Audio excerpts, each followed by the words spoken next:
Warning, the RCWR show with Lee Sanders is intended for a mature audience only. The following is an Infinity One Productions presentation, keeping it honest, insightful, and interactive. Covering the latest in wrestling and beyond since 2011. You're listening to the RCWR show. Now, your host, live from the nation's capital in Washington, D.C., Lee Sanders.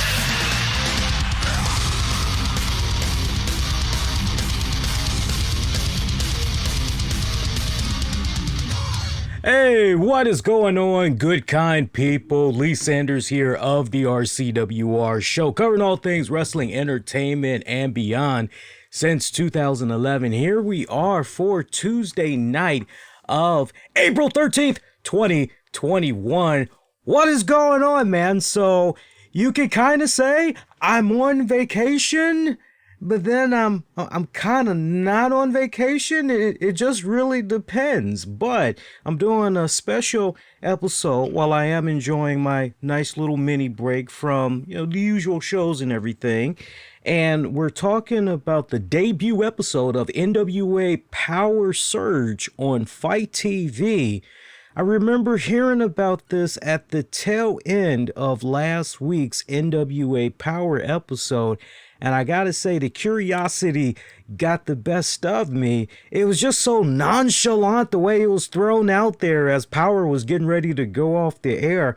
And I'm going, wait, a new show debuting? What's going on here? What's with this new show debuting? What? And I thought maybe I was hearing something wrong, so I actually waited the next day to see about any type of press releases, news, or whatever. And sure enough, what I heard was correct. There was a new NWA Powerrr spinoff, NWA Powerrr Surge. NWA Powerrr Surge. We can't just say NWA Powerrr and then Surge. You gotta roll it off your tongue. NWA Powerrr Surge. So I had watched this, and I gotta tell you, I enjoyed it. For what it was worth, it was good. It almost kind of had elements to WWE Sunday Night Heat from back in the day. It was almost kind of like one of those type of deals. Or if you remember the original WWE main event actually, no, don't think main event. Think strictly WWE Sunday Night Heat. You can also remember WWE Velocity. It kind of had like a nice combination of both of those shows, I felt, for NWA Powerrr Surge. And I truly believe that NWA, the powers that be, Billy Corgan and all of them, I really feel that they're on to something here with this. To the point, I would love to see this show on maybe a weekly basis, or if not a weekly basis, maybe every 2 to 3 weeks. Keep it in the Tuesday slot. I think that makes a lot of sense. I was kind of entertaining the idea maybe it could be a case where the show is actually on another night, but that could potentially confuse folks.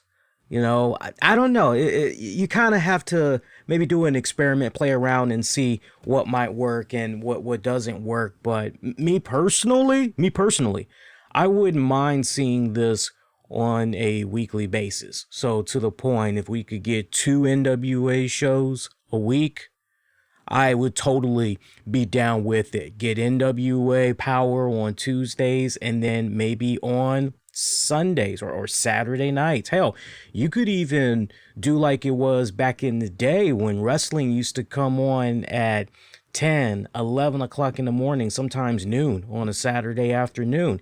You could even pull that card and see what's going on. But I'm sure with regards to working with Fight TV, they definitely have those analytics where they can tell NWA, okay, we're seeing this is the most active of when people are on, when they're on the site, when they're trying to check out content, and basically kind of tweak it from there and everything.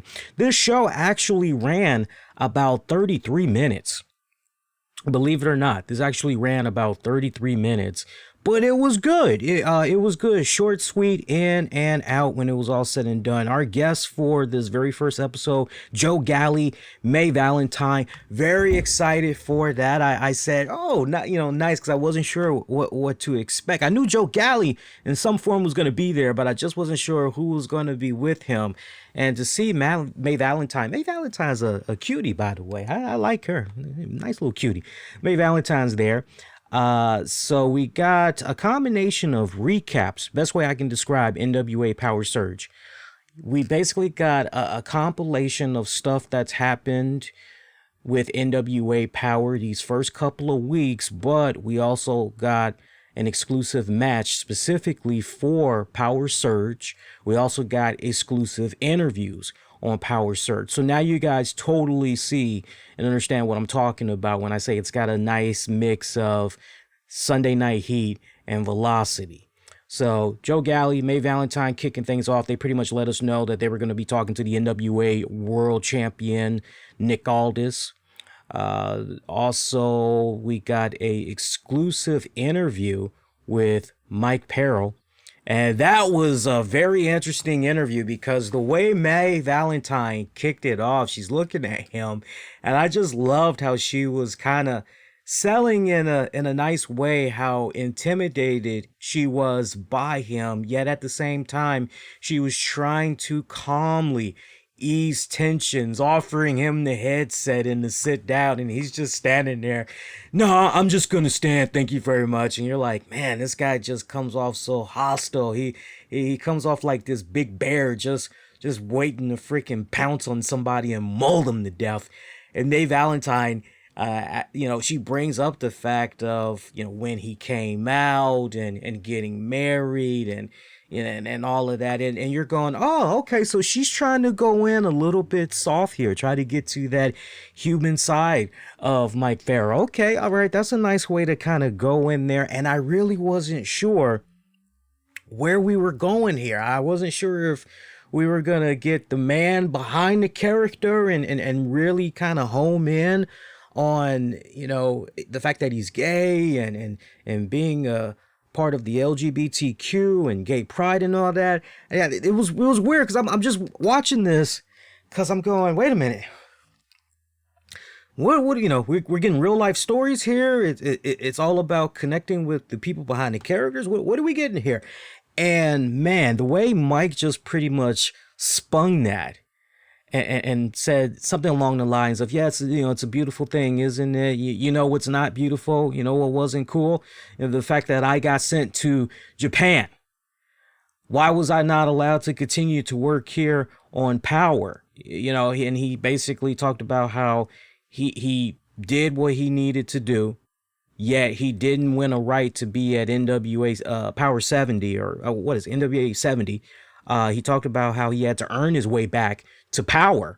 And in order to do that, he pretty much had to go to Japan to do it. So there was this quiet little banish. So he was pretty pissed off about that. But he said, look, now that I'm back at Powerrr, everybody is being put on notice. He pretty much put the whole roster on notice, even the World Heavyweight Champion. He put everybody on notice, pretty much telling them, look, I'm going to hurt you. Forgotten, not forgotten, you're going to feel my pain. I will hurt you if you get in my way. Nice, short, brief little interview and out. Good shit. Good shit. It was really good promo. I tell you what. And for me, I'm still learning about some of these guys that's part of the NWA roster and everything. And this was actually no bullshit. This was actually my first time hearing Mike Powerrr talk. And so to hear him talk, I'm just going, guy that big, that massive, and he's got such good agility in the ring. That much I have been seeing of him past couple of weeks and everything. That's a great fucking combination, man. Great fucking combination. Thunder Rosa footage was shown. Recap of the great match that she had with Britt Baker. That great match of the year candidate match that we all were talking about. You guys recall, I gave that match a lot of praise when we were here on the RCWR show a couple of weeks ago. Normally, we're here Mondays and Wednesdays after Raw, after NXT AEW. Well, now it's going to be a case where when we do those Wednesday shows, it's pretty much just going to be AEW. But just to kind of keep up with the formality, we'll still talk NXT on that Wednesday show that we normally do. Meanwhile, we got all that footage with Thunder Rosa, great match with Britt Baker. We got the recap of what went down there between her and Camille when Camille speared the shit out of her and everything. And that set up a nice joint between Joe Galli and Maya Valentine as they were interviewing Camille. And they just spent all this time. I felt it was a little bit too much time talking about Thunder Rosa, talking about the new school she opened up and everything.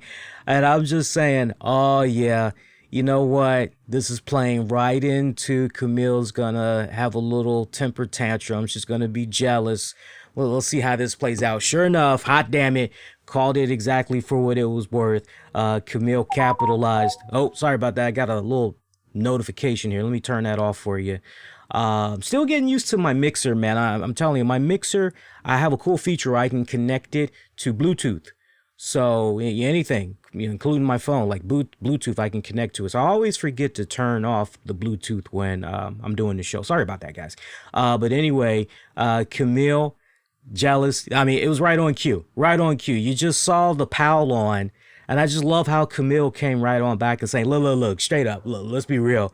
Thunder Rosa does a good job putting herself over on social media and everything that she does. So to the point, she don't need you guys continuing to egg on here. She don't need y'all to continue to pile on. She's just fine on her own. Where's my video package? How about all the stuff that I've been doing in NWA as of late? Huh? Where's my package? And they didn't have nothing for her. So I love how she was running with that, yo. I love how she was running with that. That was pretty good. Valentine asking her, why did you do what you did there in that match against Thunder Rosa? Why did you interrupt it? It was such a great matchup and everything. Camille comes right back and says, interrupt? No, honey.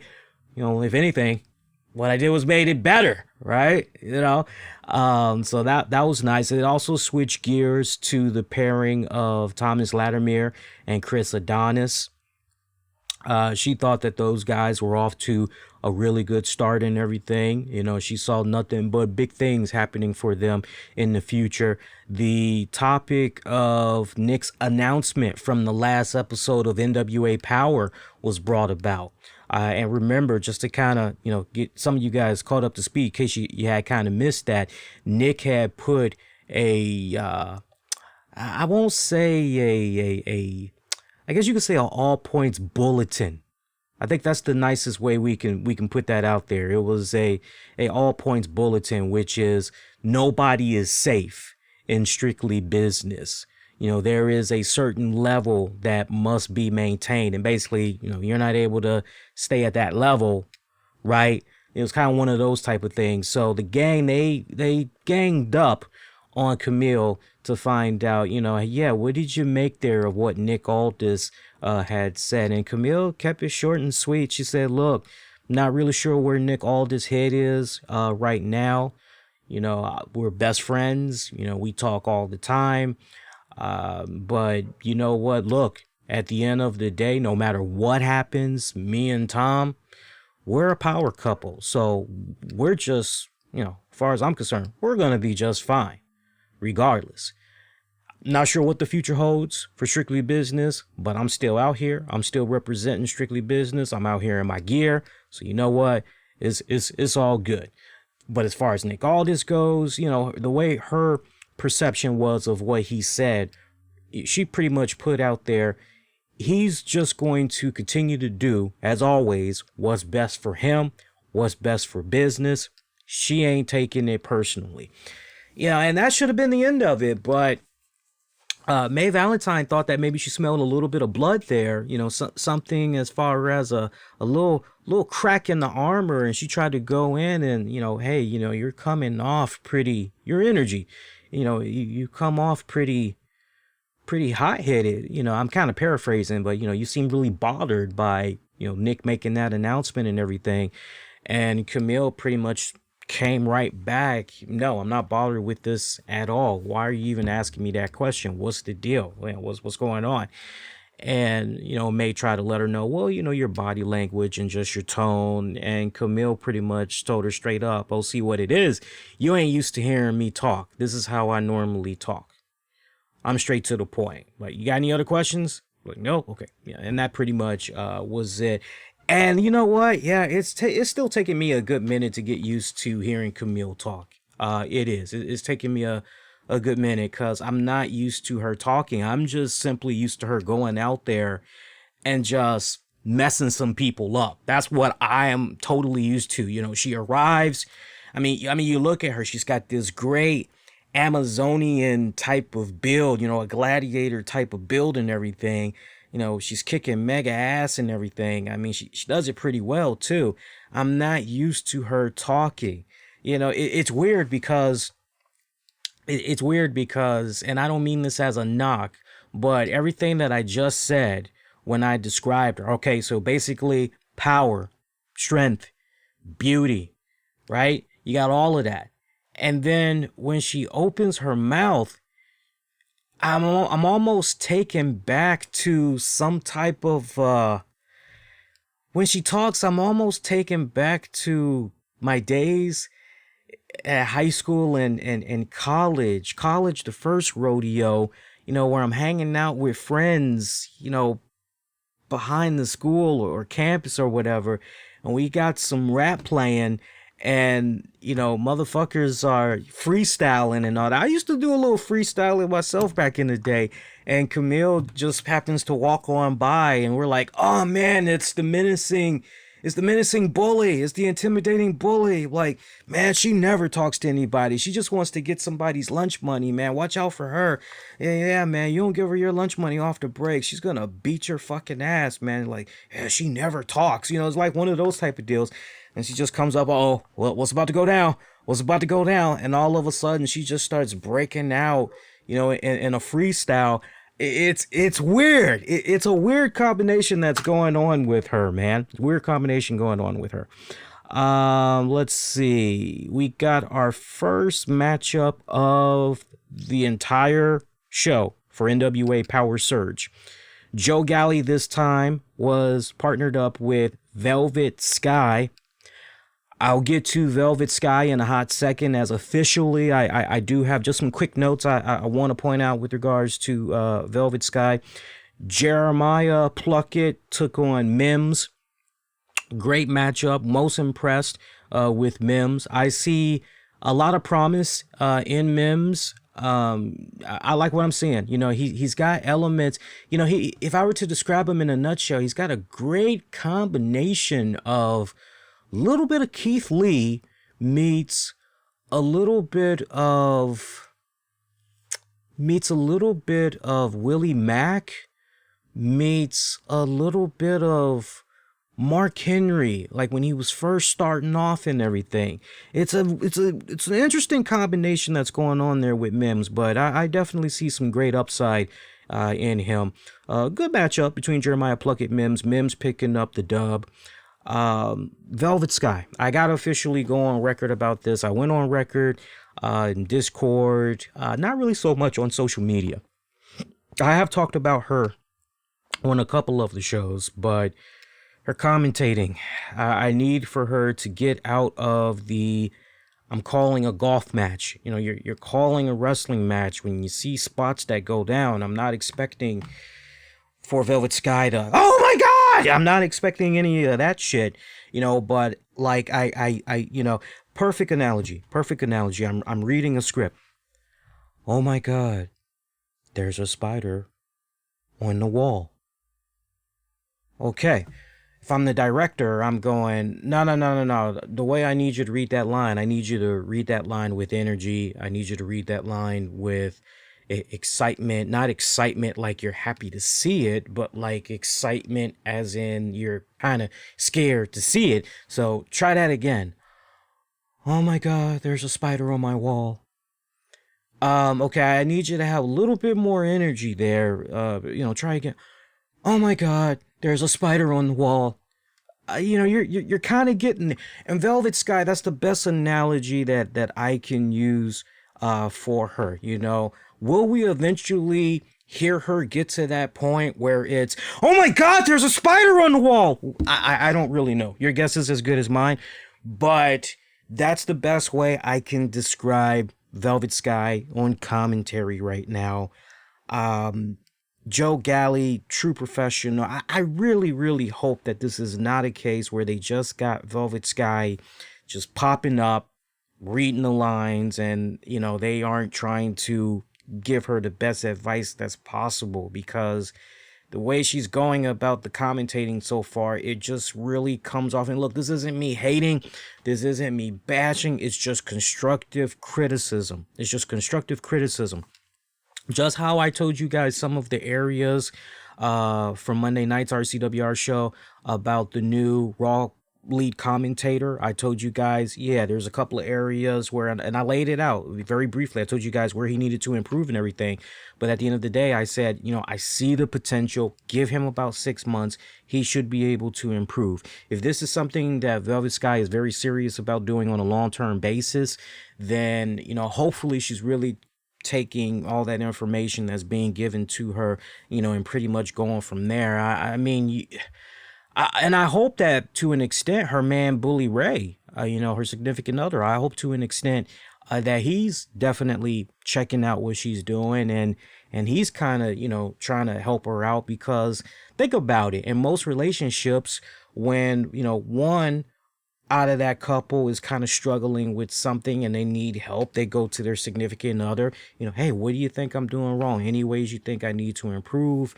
And usually there is that open, if you really, really care about somebody, you respect them and everything, you're going to give them all that info that they need to try to improve themselves.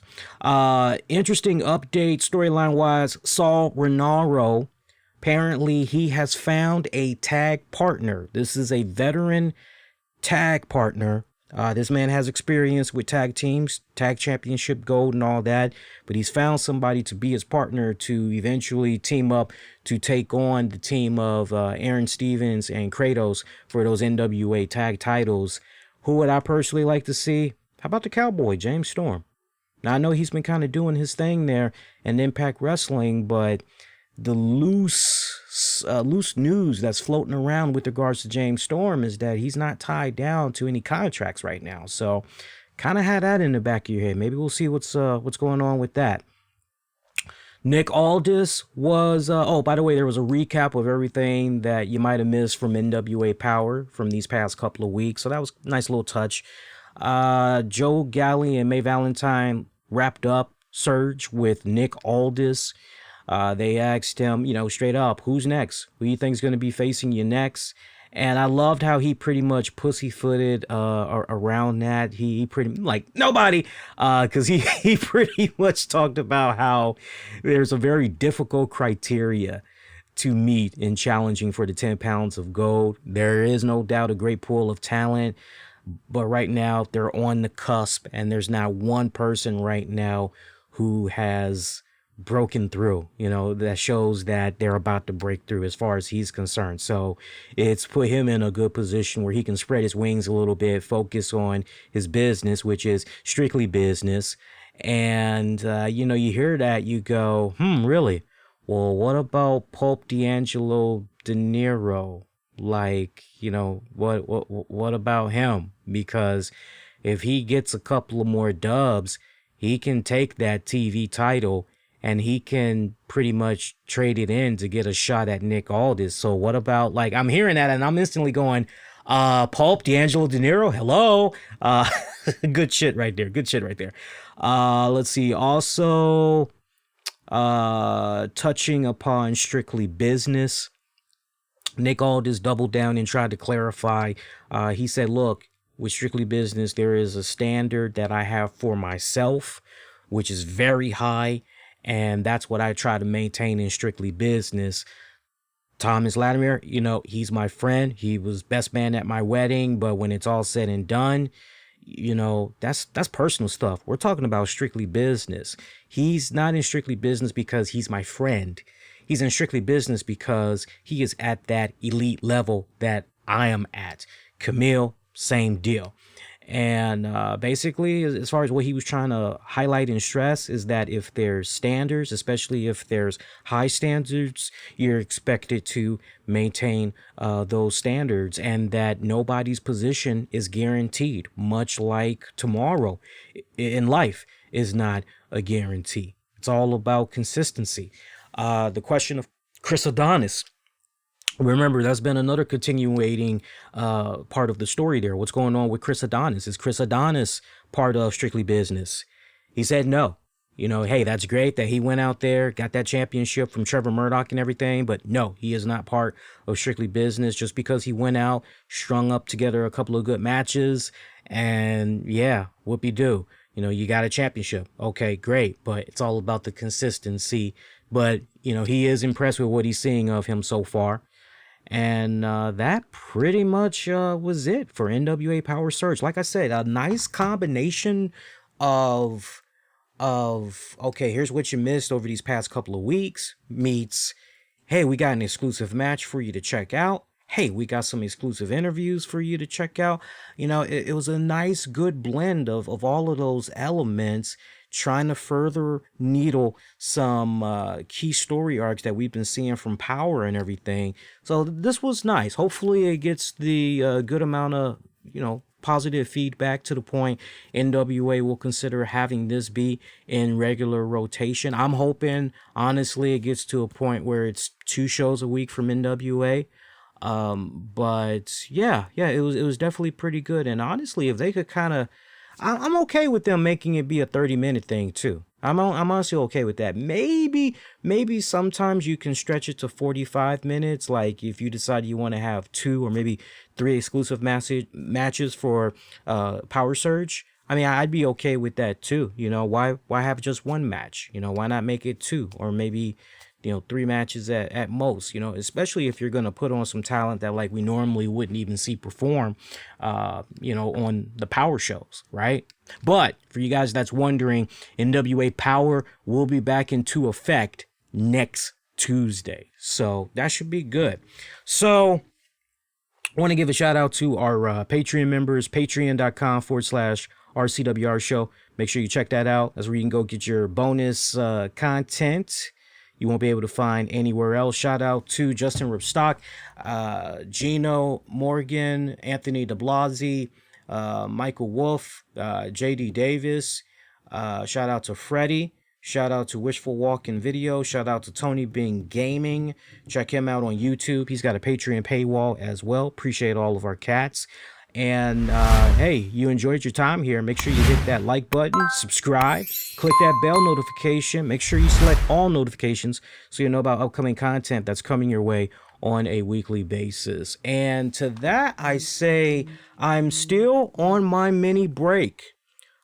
At this point, I will be doing Impact Showdown, but that will not be live. Instead, that will be audio only, and that will be released for on demand and on the downloads. So make sure you check that out. Patreon members, you guys will continue to get content for this week.